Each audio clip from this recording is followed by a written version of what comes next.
आज हमने ये पढ़ना है कि अब्जॉर्ब तो हो गई, अब ब्लड में डिस्ट्रीब्यूट कैसे होती है, कि अब्जॉर्प्शन के बाद ब्लड में उसके क्या क्या उसके साथ प्रॉब्लम आते हैं, क्या क्या उसके मसले होते हैं। तो कहता है drug distribution is the process by which a drug reversibly leaves the blood stream and enters the interstitium and the cells of the tissues. कि ड्रग डिस्ट्रीब्यूशन एक प्रोसेस है जिसके ज़रिए ड्रग रिवर्सिबली ब्लड स्ट्रीम को छोड़ के enter हो जाती है इंटरस्टिशियम में, और इंटरस्टिशियम या फिर आप उसको जितना भी कह सकते हो enters in the cells of tissues. देखें हमने फर्स्ट में ये सेल्स हैं, काफ़ी सारे सेल्स पड़े हैं, तो इनसे कोई बड़ा है कोई छोटा है, तो इन सेल्स के दरमियान में फ्लूइड होता है that is called interstitium fluid. ठीक है, अच्छा फर्ज करें आप ये बात नहीं भी कहते, ये आपने समझाने तक की है कि सेल्स के अंदर जो फ्लूइड होता है that is called interstitium fluid. ये भी हम फर्स्ट ईयर फिजियोलॉजी में पढ़ाएंगे तो उधर आपको ज़्यादा समझ आ जाएगी।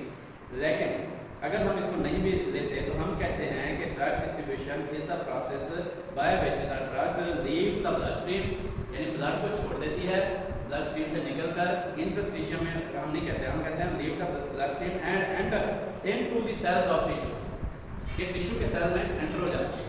हमने पढ़ दिया था कि सेल में कैसे ड्रग एंटर होती है, ठीक हो गया।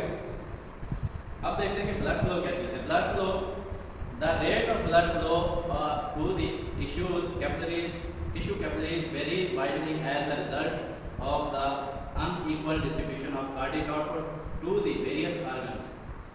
कहते हैं कि जो ब्लड फ्लो का टू द टिश्यू कैपिलरीज है वो वेरी करता है वाइडली, बहुत ज़्यादा बड़ी सतह पर, as a result of the unequal distribution, के रिजल्ट में अनइक्वल डिस्ट्रीब्यूशन होती है of cardiac output to the various organ, यानी कार्डियक आउटपुट की जो अनइक्वल डिस्ट्रीब्यूशन है उसकी वजह से जो इसका फ्लो है ब्लड का, या जो ब्लड का फ्लो है वो वेरी करता है। अब कैसे वेरी करता है, आपको पता है, आपने एनाटॉमी में पढ़ रखा है कि जो हार्ट होता है वो पूरी बॉडी को ब्लड सप्लाई करता है।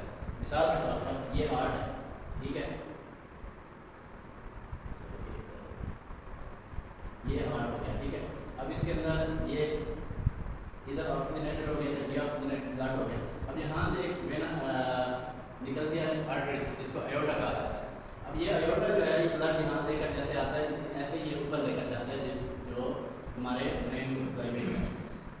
अच्छा, अब ये जो ब्लड का फ्लो है, इस ब्लड के फ्लो के साथ इसकी जो डिस्ट्रीब्यूशन होती है वो अनइक्वल क्यों होती है? वो इसलिए होती है कि हमारा जो ब्रेन है, हमारे किडनीज हैं, हमारा हार्ट है, ये 24 आवर्स काम करते हैं, ये सोते नहीं है या इनको कोई छूट नहीं होती, ठीक है। जबकि हमारे पट्टे हैं, मसल्स हैं, या हमारे मतलब के जितने भी और बॉडी टिश्यूज़ हैं वो रिलैक्स रहते हैं। मिसाल के तौर पर हम सो गए तो बाकी चीज़ें सुकून कर रही हैं। मिसाल के तौर पर ये हाथ है, अब इसको हम स्ट्रेच कर रहे हैं या फ्लेक्स कर रहे हैं तो ये अपनी मर्जी से कर रहे हैं, लेकिन जो ब्लड की सप्लाई इधर होगी तब जब हम यूँ करेंगे तब होगी।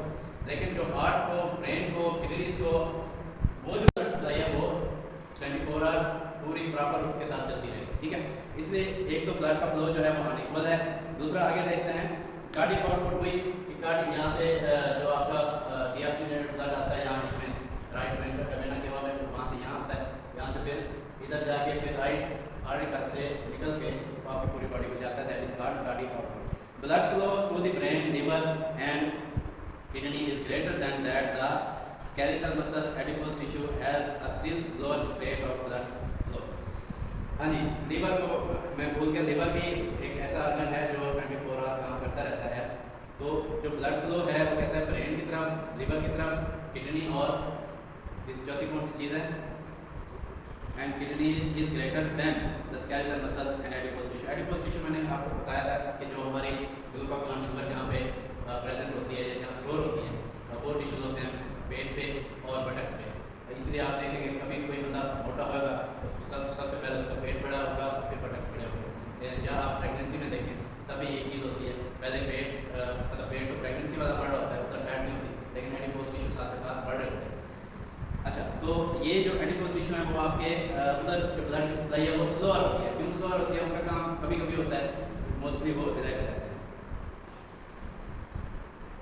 मोर drugs are delivered the greater blood flow areas. अच्छा, अब हमने ये तो देख लिया कि ब्लड फ्लो कहाँ ज़्यादा होता है, ब्रेन की तरफ, किडनी की तरफ और लिवर की तरफ।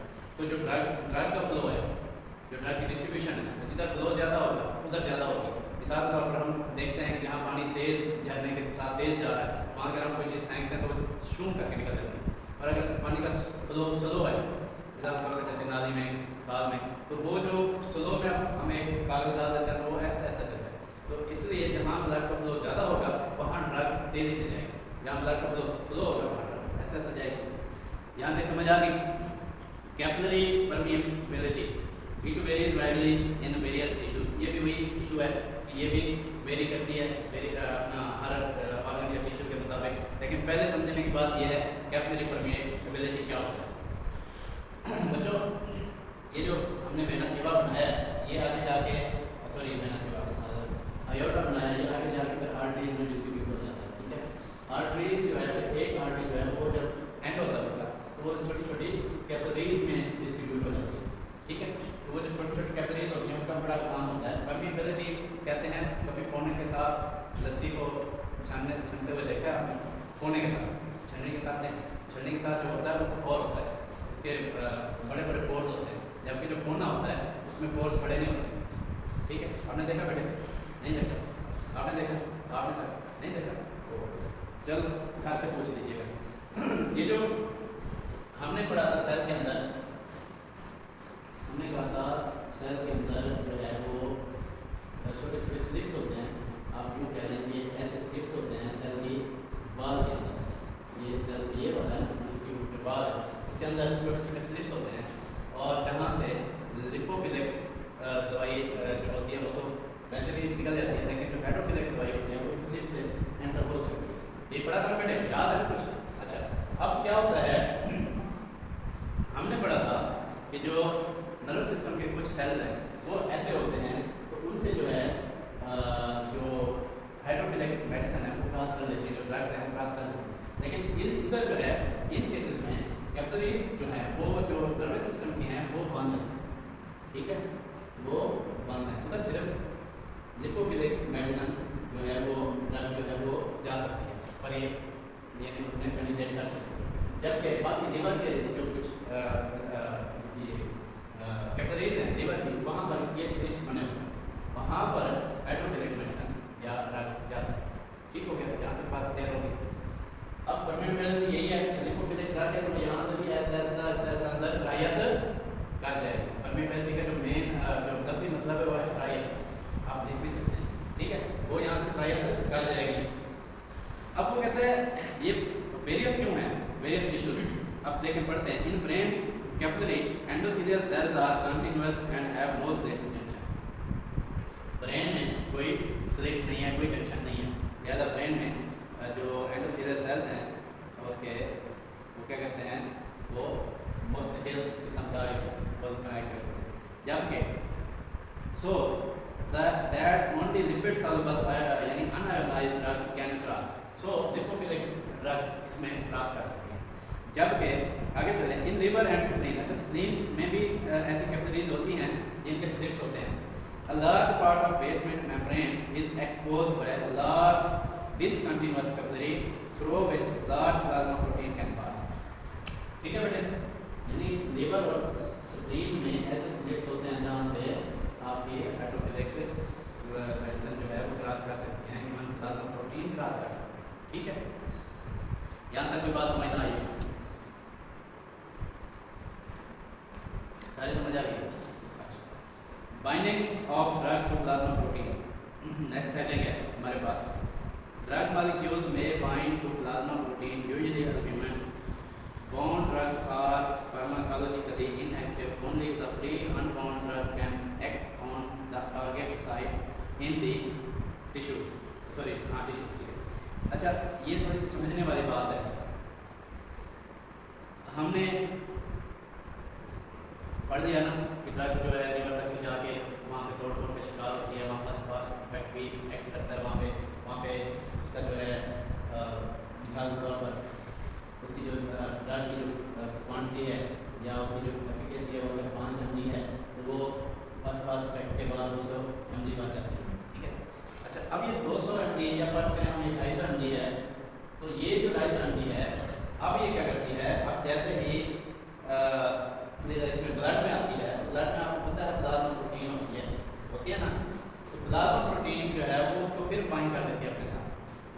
प्लाज्मा प्रोटीन जो है वो एक स्टिकी सा जो है वो मॉलिक्यूल होते हैं, तो वो कुछ ड्रग को अपने साथ बाइंड कर देते हैं। और आइसोम की वहाँ पहुँची, ठीक है। अब इसमें से उसने 50 mg प्लाज्मा प्रोटीन ने अपने साथ स्टिक कर दिया, बॉन्ड कर दिया। जब बॉन्ड ये बॉन्ड हो गई तो हमारे पास कितनी बच गई? सिर्फ 200 mg, ठीक है।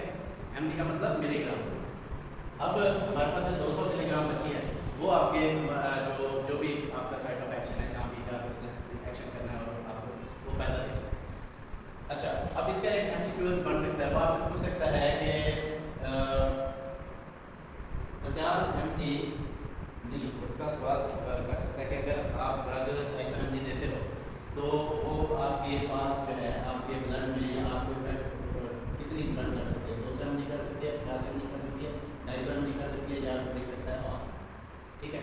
आप इसको पिक करोगे क्योंकि आपको पता है कि प्लाज्मा प्रोटीन लाजमी ड्रग को बाइंड करती है अपने साथ, ठीक हो गया, और उसकी स्मॉल क्वांटिटी को बाइंड कर देती है।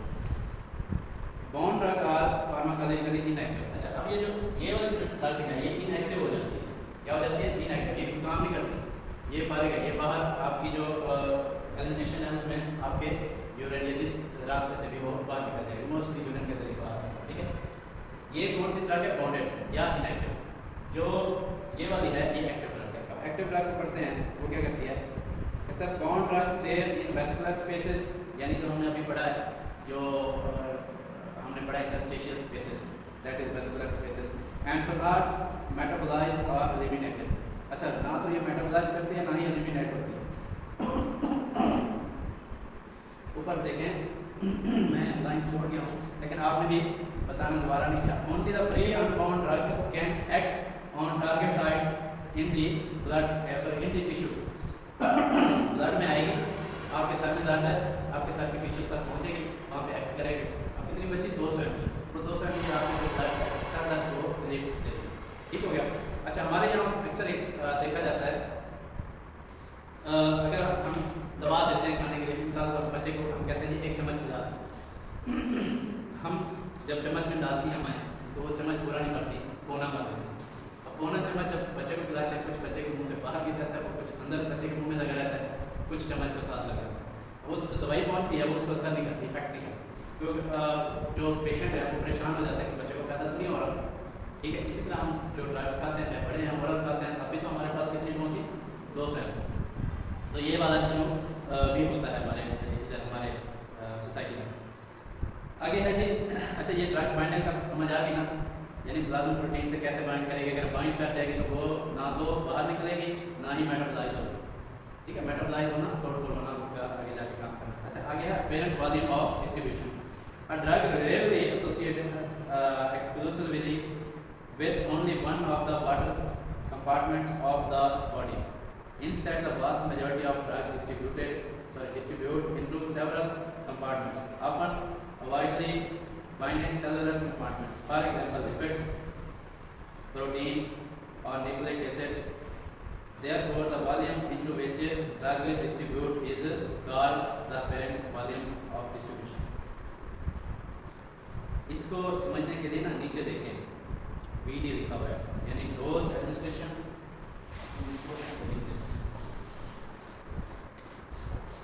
डोज एडमिनिस्ट्रेशन आगे क्या लिखा हुआ है?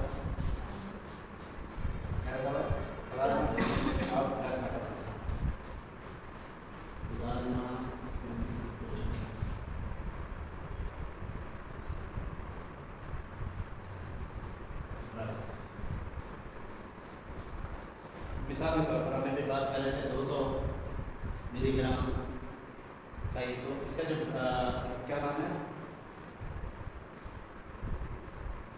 VD बराबर है 200 milligram minus 100 milligram,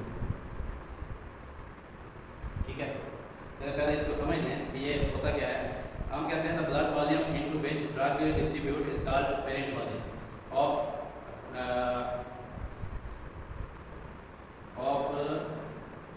drug distribution, यानी जो ब्लड वॉल्यूम है जिसमें आपकी ड्रग जाके डिस्ट्रीब्यूट हुई है उसको हम कहते हैं parent volume of drug distribution. ठीक है, इसमें क्या होता है कि वो जो हमने 200 mg भेजी थी ब्लड में, ठीक है, वो ब्लड में जब जाती है तो उसकी जो है अगर इस फार्मूले के तहत देखें डोज एडमिनिस्ट्रेशन और प्लाज्मा कंसंट्रेशन, तो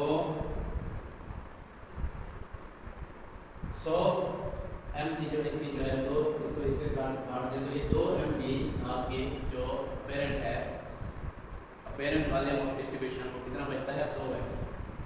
ठीक है, अब इसको थोड़ा सा आगे मैं आपको रीड करके बताता हूँ। Drugs are most eliminated by bio transformation और excretion into the urine of bile।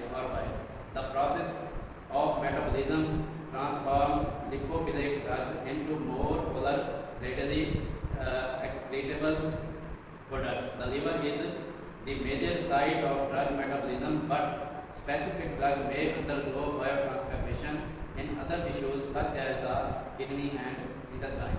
तो जो इस फार्मूले के तहत हमारी जो स्पेसिफिकेशन है वो 2 मिलीग्राम है जो हमारे किडनी तक पहुंची या किधर इंटेस्टाइन से खारिज हुई। ठीक है, इसकी समझ लगी है?